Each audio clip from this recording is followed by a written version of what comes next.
Aspirants, today in gender studies we are going to discuss our last topic. हमारा जो बिल्कुल last topic है gender studies की outline का, जिसमें हमने कुछ केस स्टडीज़ को देखना है, कुछ प्रोमिनेंट वुमेंस की, जिनमें मुख्तारा माई, मलाला यूसुफजई एंड शर्मीन उबैद चराई हैं। ये 3 आइकॉनिक वुमेंस पाकिस्तान की, जिन्होंने पाकिस्तान के सोसाइटल नॉर्म्स को चैलेंज किया, जो जस्टिस से रिलेटेड इशू थे, अपने लिए हक मांगा, इंसाफ मांगा। इन्होंने मिलियंस ऑफ पीपल्स को ग्लोबली इंस्पायर किया। ये इस तरह की केस स्टडीज़ हैं जो कि रिफ्लेक्ट करती हैं जो इंटरसेक्शन रही जेंडर इश्यूज़ की, गवर्नेंस की, एजुकेशन की, एक्टिविज़म की पाकिस्तान के अंदर। किस तरह की सिचुएशन का सामना करना पड़ा पाकिस्तानी वुमेंस को, वो यहाँ पे हम डिस्कस करेंगे। इन 3 वुमेंस की यहाँ पे केस स्टडी है जो कि एक्चुअली में हाईलाइट रही, प्रोमिनेंट मेंबर्स रही सोसाइटी की, और इन्होंने जो रेजिलियंस है या वुमेन स्ट्रेंथ है वो बहुत ज़्यादा कितने इनको सीवियरली इस चीज़ को फेस करना पड़ा, बहुत ज़्यादा इमेंस चैलेंजेस थे, और ये as a symbol of courage and empowerment in the face of adversity जो है ये सामने आई। ठीक है, ये वुमेंस अगर देखा जाए तो पाइवोटल फिगर्स बनी वुमेन्स राइट्स से हवाले से, अपनी अवेयरनेस राइज करने के हवाले से, एजुकेशन, सोशल जस्टिस पाकिस्तान में भी और ग्लोबली भी। सबसे पहले हम यहाँ पे केस स्टडी कर रहे हैं मुख्तारा माई की, a symbol of resilience and justice. काफ़ी सब्र से इन खातून ने काम लिया और इंसाफ इन्होंने अपने लिए इंसाफ किस तरीके से मांगा, इंसाफ किस तरह हासिल किया, ये तमाम हम इनका देखेंगे। बैकग्राउंड में अगर देखा जाए तो मुख्तारा माई, आप यहाँ पे मैं आपको समराइज़ करके इनका बता रही हूँ। मुख्तारा माई जो है वो एक देहाती खातून थी, रूरल वूमेन थी। ठीक है जी, मीरवाला पंजाब से ताल्लुक़ था इनका, और ये इंटरनेशनल सिंबल बनी करेज का। किस वजह से? क्योंकि इन्होंने एक brutal act of sexual violence जो है उसे फेस किया था 2002 में, और ये जो अटैक था इनके ऊपर, ये जो सेक्सुअल वायलेंस इनके ऊपर जो अटैक करवाया गया, जिस वजह से इनका कहा गया, ये एक लोकल ट्राइबल जो पंचायत एक तरह से बिठाई जाती है उसका डिसीजन था। एक ऑनर पनिशमेंट उन्हें दी गई क्योंकि उनके जो ब्रदर थे वो एलिगली उन्हें अक्यूज़ किया गया था कि उन्होंने कोई इस किस्म का कोई एक्ट किया है, कोई ऑनर जो है उनकी तरफ से ऐसा एक्ट हुआ है जिसकी वजह से उनको एक पावरफुल फैमिली के अगेंस्ट उन्होंने कोई उनकी ऑनर के अगेंस्ट कोई इस तरह काम किया है जिसके वजह से उनके जो एक्यूज़ थे वो उनके ब्रदर थे मुख्तारा माई के, लेकिन पनिशमेंट जो है वो मुख्तारा माई को दी गई और उन्हें सेक्सुअल वायलेंस का शिकार किया गया 2002 में। ठीक है जी, जो लोकल फ्यूडल लॉर्ड थे, जो उनके वहाँ के ज़मींदार थे, उन्होंने ये सज़ा मुंतखब की, और ये क्राइम जो है वो group of man under the orders of a tribal जिगर, जो विलेज काउंसिल होती है, जो पंचायत होती है, उनके अंडर जो है ये मीन्स कि एक बाकायदा under the supervision of head of A tribe, जो वहाँ के इलाके के बड़े लोग थे, बाकायदा उन्होंने ये हुक्म दिया और उनकी उसमें जो है सुपरविजन में इनके साथ जो है वो ये ज़्यादती की गई। तो ये एक बहुत बड़ा इंसिडेंट था 2002 का, in the name of honour या कंट्रोल के नाम पर, जिसमें एक्चुअली में जो एक्यूज पर्सन था, ये जो एलिजली जिसने क्राइम किया था, वो एक मेल ही था, मुख्तारा माई का भाई था, लेकिन जो सारी जो सज़ा जो भुगतनी पड़ी वो मुख्तारा माई को फेस करनी पड़ी। अब इनका केस जो है काफ़ी इंटरनेशनल अटेंशन मिली क्योंकि ये एक हॉरिफिक नेचर थी क्राइम की, लेकिन इसके साथ साथ इन्होंने जो अपनी रिमार्केबल ब्रेवरी दिखाई जस्टिस के लिए, क्योंकि इसके बाद उन्हें बहुत ज़्यादा धमकाया, डराया धमकाया गया कि वो इस चीज़ को रिपोर्ट नहीं करें, लेकिन मुख्तारा माई ने ये चीज़ जो है अपने ख़िलाफ़, अपने ऊपर होने वाले जुल्म का, इस जो उनके ऊपर ये सेक्सुअल वायलेंस किया गया उसके लिए उन्होंने जस्टिस मांगा, और इस ट्रॉमा को लेकर खामोशी इख्तियार करने के बजाय उन्होंने, जो मोस्टली सेक्सुअल वायलेंस केसेस में होता है या रेप केसेस में होता है कि जो विक्टिम्स हैं वो खामोशी इख्तियार कर लेते हैं, लेकिन इन्होंने ये उस तरफ नहीं गई, बल्कि उन्होंने एक स्टैंड लिया और जो लीगल रिसोर्सेज थी उन्हें यूज़ किया, अपनी आवाज़ मुल्की इदारों तक पहुंचाई, इंटरनेशनल इदारों तक पहुंचाई, और इनका जो केस है वो पाकिस्तानी कोर्ट्स में गया, और जो इनिशियल वर्डिक्ट थे, उन जो एक्यूज़ थे, जो उस जिरगे के, जो उन सबको सज़ा दी गई। ह्यूमन राइट्स ऑर्गेनाइजेशंस भी इसमें शामिल हुई, क्योंकि जैसे जैसे मामला बढ़ा तो ये सबको इसके बारे में पता चला नेशनली और इंटरनेशनली। तो इन्होंने जो है जो भी मतलब इस मामले में वो डरी नहीं, वो पीछे नहीं हुई, उन्होंने हिम्मत से काम लिया और अपने ऊपर होने वाली इस जुल्म और ज़्यादती का जो है वो पूरा एक तरह से हिसाब उन्होंने मांगने की कोशिश की। ठीक है जी, अब मुख्तारा माई की जो करेज थी वो लीगल बैटल तो थी, लेकिन उसके अलावा जो सोसाइटल एक ट्रॉमा फेस करना पड़ा उन्हें, कि जिस किस्म के उनके ऊपर कमेंट्स दिए गए, और ये काफ़ी चीज़ें जो है वो भी उन्हें फेस करनी पड़ी, लेकिन लीगल बैटल के साथ साथ उन्होंने क्या किया कि वो वुमेन राइट्स की एक एडवोकेट बनी। उन्होंने स्कूल बनवाए अपने गांव में लड़कियों की तालीम के लिए, जहाँ पे एक एजुकेशन प्रोवाइड की गई वुमेन एम्पावरमेंट से रिलेटेड, यंग वुमेन से रिलेटेड, जो कि एक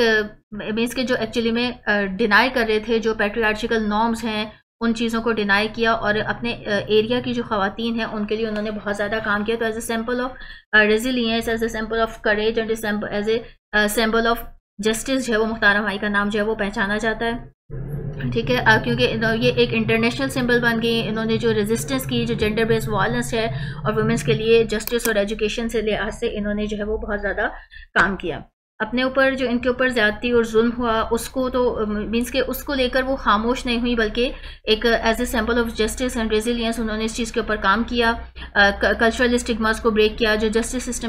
सिस्टम था उसको चैलेंज किया, जेंडर बेस्ड वायलेंस को चैलेंज किया। और इन तमाम चीज़ों से क्या हुआ कि उन्होंने अपना मिशन भी अचीव किया, अपने लिए भी उन्होंने इंसाफ हासिल किया, और जो वहाँ की बाकी ख़वातीन थी उनके अपने गाँव की, उनके लिए उन्होंने काम किया। इसके साथ साथ नेशनली और इंटरनेशनली भी इन्होंने जो है वो बहुत ज़्यादा अपनी आवाज़ जो है वो बैनुल अक़वामी इदारों तक पहुँचाई। सेकंड केस स्टडी हमारे पास मलाला यूसुफ़ज़ई की है। मलाला यूसुफ़ज़ई को अगर देखा जाए तो ये इनिशियली ये स्टोरी जो स्टार्ट हो रही है तब मलाला जो है वो एक बच्ची थी। मलाला यूसुफ़ज़ई सवात वैली में पैदा हुई। ठीक है जी, नोबल पीस प्राइज़ इन्हें मिला, और इसके साथ साथ जो ग्लोबल एजुकेशन एक्टिविस्ट भी रहीं ये। इसके इनमें जो इनके जो फादर हैं ज़ियाउद्दीन यूसुफ़ज़ई, उनसे ये बहुत ज़्यादा इंस्पायर्ड थी। वो एजुकेशन एक्टिविस्ट भी रहीं और गर्ल्स के राइट्स और एजुकेशन के लिए यंग एज से ही इन्होंने बहुत ज़्यादा काम करना शुरू कर दिया था।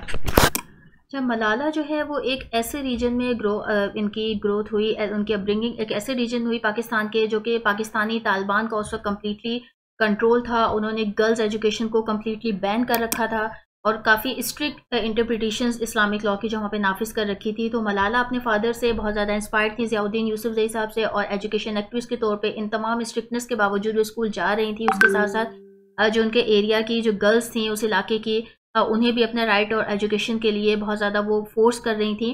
तो अपने राइट्स ऑफ एजुकेशन के लिए बहुत ही यंग एज से। तो और इनकी एक्टिविटीज़म जो है वो इंटरनेशनल अटेंशन उन्हें तब मिली जब एट द एज ऑफ 11 साल की उम्र में उन्होंने एक ब्लॉग लिखा BBC के लिए। इसमें जो उन्होंने अपनी जो पूरी लाइफ थी अंडर तालिबान के अंडर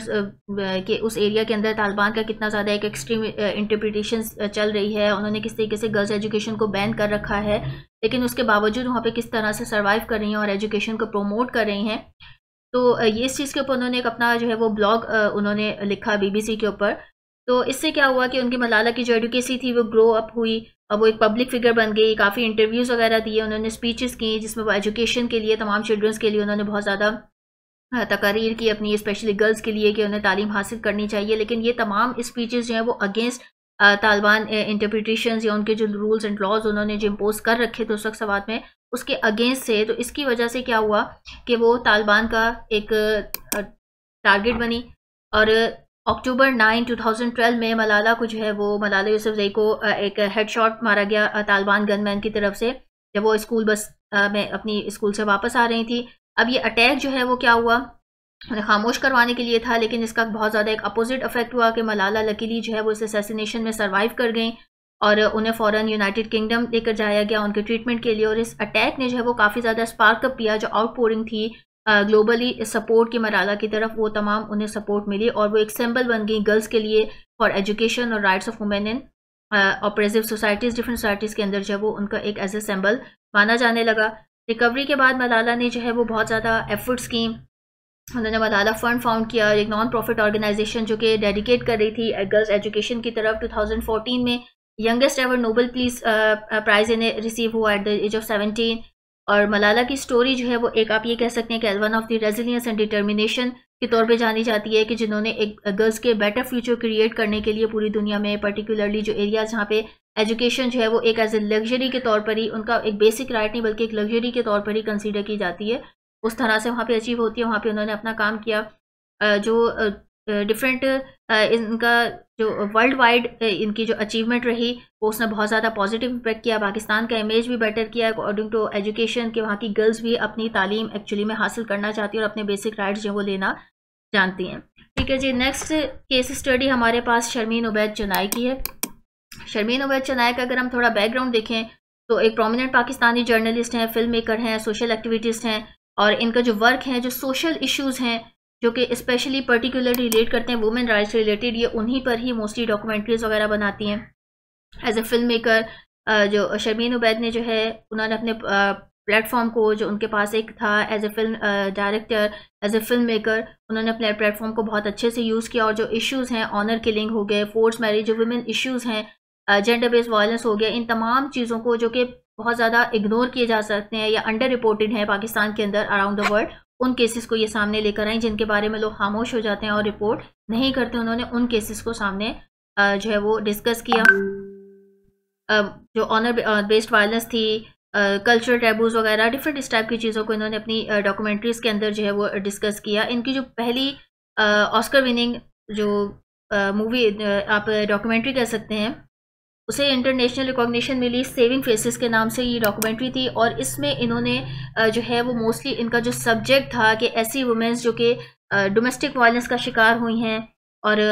उनके राइट्स उन्हें नहीं मिल रहे हैं, फियर ऑफ वायलेंस है, और बहुत ज़्यादा जिनके ऊपर एसिड अटैक्स किए गए हैं। मोस्टली इसमें जो मेन थीम रखी गई थी सेविंग फेसेस में, वो एसिड विक्टिम्स के ऊपर थी, कि जो ख़वातीन इस टाइप के जो उनको डिसफिगर कर दिया जाता है, उनके ऊपर एसिड अटैक्स हो गए, और उनका जस्टिस की तरफ और टूवर्ड्स हीलिंग, क्योंकि ये किस तरह का ट्रॉमा है कि अगर उनको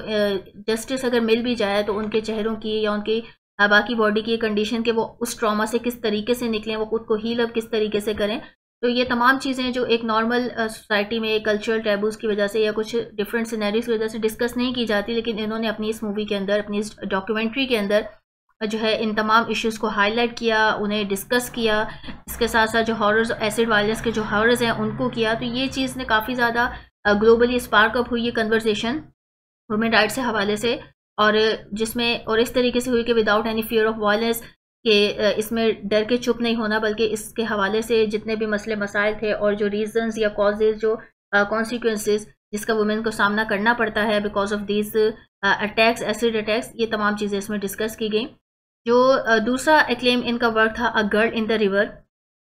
ये भी इन्हें यहाँ पे इसमें पे भी इन्हें सेकंड ऑस्कर विनिंग अवार्ड था, जिसमें ऑनर किलिंग, जो गैरत के नाम पर कत्ल या इस टाइप की जो सिचुएशन है पाकिस्तान के अंदर ऑनर किलिंग्स की, वो इसका मेन थीम थी इसमें। और इस फिल्म में जो ग्लोबल स्टेज था उसमें इन चीज़ों को किया गया, एक नेशनल अटेंशन इस चीज़ की तरफ जो है वो पास की गई कि अगर ऑनर किलिंग को एक तरह से लीगलाइज ही कर दिया जाता है पाकिस्तान में, तो इन चीज़ों को, जो सोसाइटल रिफॉर्म्स हैं वुमेन को प्रोटेक्ट करने के लिए, वायलेंस के, इन तमाम चीज़ों को यहाँ पे डिस्कस किया गया कि ये ऑनर किलिंग्स जो है वो एक्चुअली में अगेंस्ट द लॉ है, और काफ़ी इंपॉर्टेंट रोल प्ले किया इनकी मूवी ने, जो न्यू लॉज हुए अगेंस्ट ऑनर किलिंग्स इन पाकिस्तान के। शर्मीन उबैद चुनाई की जो डॉक्यूमेंट्रीज हैं अगर देखा जाए तो वो प्रेस्टीजियर अवार्ड नहीं है, बल्कि एक साथ साथ देखा जाए तो अवेयरनेस के हवाले से भी बहुत ज़्यादा, जेंडर इनइक्वालिटी या कल्चर प्रैक्टिसेस, जो हार्म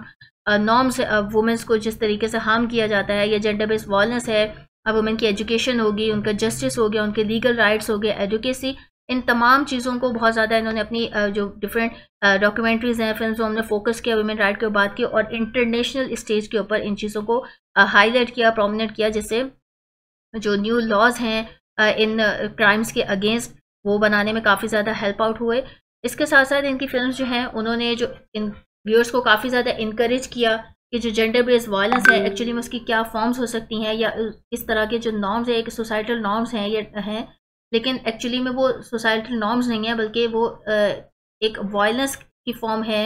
या एक आपकी सोसाइटी के एक जेंडर के अगेंस्ट, एक इस तरह के एक इम्पॉर्टेंट जेंडर के अगेंस्ट जो है वो बहुत ही ये गलत किस्म के इकदाम किए जा रहे हैं, या उनको जो है वो बिल्कुल हैंडल किया जा रहा है, उनके साथ डिस्क्रिमिनेशन की जा रही है। तो इस तरह के डिफरेंट एस्पेक्ट्स को इनकी डॉक्यूमेंट्रीज ने जो बहुत ज़्यादा हाईलाइट किया। इन कंक्लूजन अगर हम बात करें तो जो केस स्टडीज़ हैं मुख्तारा माई की, या हम कह सकते हैं मलाला यूसुफजई की, शर्मीन उबैद चुनाई की, मुख्तारा माई की case study gender based violence को हाईलाइट कर रही थी, इसके साथ साथ इनकी केस स्टडी हाईलाइट कर रही थी जो जस्टिस और एजुकेशन है उसके अगेंस्ट जो रूट्स हैं उनको हाईलाइट किया कि बिकॉज ऑफ इंसाफ की कमी न होने की वजह से या तालीम ना होने की वजह से इस तरह के बिल्कुल लेम किस्म के डिसीजन लेकर किसी की ज़िंदगी ख़राब करना, ये तमाम चीज़ें जो है इनकी केस से हमें पता चलती हैं। इसके अलावा जो अवेयरनेस है ग्लोबली जेंडर बेस्ड वायलेंस से रिलेटेड, वो यहाँ पे हमें नज़र आती है। मलाला यूसुफजई की अगर हम यहाँ पे स्टडी देखें तो मलाला यूसुफजई की एजुकेशन और एक्सट्रीमिज़म के अगेंस्ट जो है उनका एक काम था। मीन्स एक्सट्रीमिज़म के अगेंस्ट उन्होंने काम किया कि बहुत ज़्यादा एजुकेशन को प्रोमोट किया, एक्सट्रीमिज़म को ख़त्म करने की कोशिश की, और जो गर्ल्स एजुकेशन है उसको प्रोमोट किया, एक्सट्रीमिज़म को चैलेंज किया। नोबेल प्राइज़ विनर या ग्लोबल आइकॉन के तौर पे जानी जाती हैं। शर्मीन उबैद चनाई की बात की जाए तो उन्होंने अपनी मीडिया एडवोकेसी के थ्रू, उनकी जो इन्फ्लुएंशियल पॉलिसी थी, इम्पैक्टफुल स्टोरी टेलिंग के थ्रू, अपने मल्टीपल स्कोर और ग्लोबल अवार्ड्स के थ्रू उन्होंने जस्टिस, इक्वालिटी और सोशल चेंज को जो है वो प्रोमिनेट किया। और ये तीनों ख़वातीन की जो हमारे पास केस स्टडी, अगर इनको डीपली एनालाइज किया जाए तो हमें अंदाज़ा होता है कि वुमेन्स अगर अपने राइट्स के लिए ख़ुद बात करें या वो ख़ुद मुत्तहिद हों, अपने राइट्स को, अपने जो सोसाइटल इश्यूज़ हैं उनके ख़िलाफ़ अगर इंडिविजुअल एक्शन लें या आपस में मिलकर एक एम्पावरमेंट के तौर पर जो है वो अराइज़ हों, तो इससे वुमेन्स की वॉइसेस जो हैं वो काफ़ी ज़्यादा इम्पैक्टफुल हो सकती हैं और उन्हें इक्वालिटी और जस्टिस जो है वो ज़रूर मिल सकता है। यहाँ तक हमारी जेंडर स्टडीज़ की आउटलाइन कंप्लीट हो गई है। पास्ट पेपर्स इंशाल्लाह जल्दी अपलोड हो जाएंगे। इस कंप्लीट जर्नी में आपको जो चीज़ डिफ़िकल्ट लगी, कुछ अगर समझ में नहीं आया तो आप वो कमेंट सेक्शन में बता सकते हैं। वो टॉपिक इंशाल्लाह दोबारा क्लियर कर दिया जाएगा। Thank you so much. अल्लाह हाफ़िज़।